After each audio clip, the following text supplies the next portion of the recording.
പലിശ എന്നാണ്. അതിപ്പോൾ പലിശ ചുരുക്കി കിട്ടാൻ വേണ്ടിയിട്ട് ഒരു പരസ്യം കൊടുത്ത ആൾക്കാർക്ക് നല്ലതല്ലേ എന്ന് അന്ന് മൂപ്പരേന് പറഞ്ഞ ന്യായം.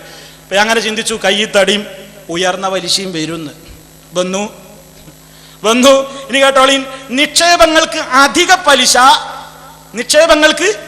പലിശ ഒരു പത്രത്തിലാണ്. ഇനി വേറൊരു ദിവസത്തെ പത്രത്തിൽ ഉയർന്ന പലിശ 11% വരെ നിക്ഷേപകർക്ക് മികച്ച നേട്ടം.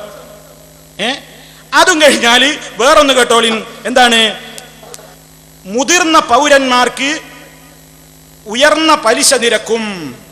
മറ്റുള്ളവർക്ക് ഒരു വർഷത്തെ നിക്ഷേപത്തിന് 3 വർഷത്തേക്ക് ഇത്ര, അതുപോലെ തന്നെ ഓരോ വർഷത്തേക്ക് ഇത്ര കൃത്യമായ കണക്ക് എനിക്ക് വായിക്കാൻ നേരല്ല.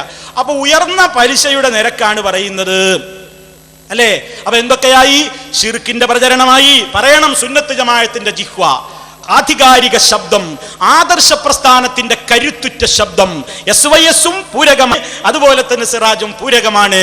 അതുപോലെ തന്നെ സാത്വികരായ പണ്ഡിതന്മാരുടെ തൂവെണ്മയാർന്ന വാക്കുകൾ, ആത്മീയ നേതൃത്വത്തിന്റെ കൈവെളിച്ചം കൊണ്ട് അനുഗ്രഹിക്കപ്പെട്ട ആ കൃത്യമായ അക്ഷരക്കൂട്ടുകൾ. എന്താ ആര്യനെഴുത്തായി പറഞ്ഞതൊക്കെട്ടോ.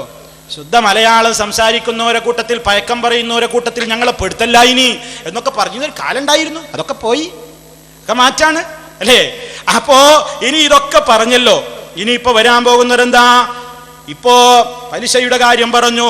ഇനി ഞാൻ പേരോടിന് ഫോറിൻ സാധനം കൊണ്ടുവന്നത് സമർപ്പിക്കുന്നു. ഇങ്ങനെ വന്നാ മതി. ആ ഭാഗം ഒന്ന് കേൾപ്പിച്ച ഷാർജിന്ന് ഇങ്ങനെ വന്നാ മതിയോ ഒന്ന് കേട്ടോട്ടെ ആൾക്കാർ. പോരെ, ടിക്കറ്റ് എടുത്തു വന്നാ പോരാ, വല്ലതും കൊണ്ടുവന്നെന്ന് ഇത് കൊണ്ടുവന്ന് സമർപ്പിക്കുന്നു. ഓരോന്ന് ഇങ്ങനെ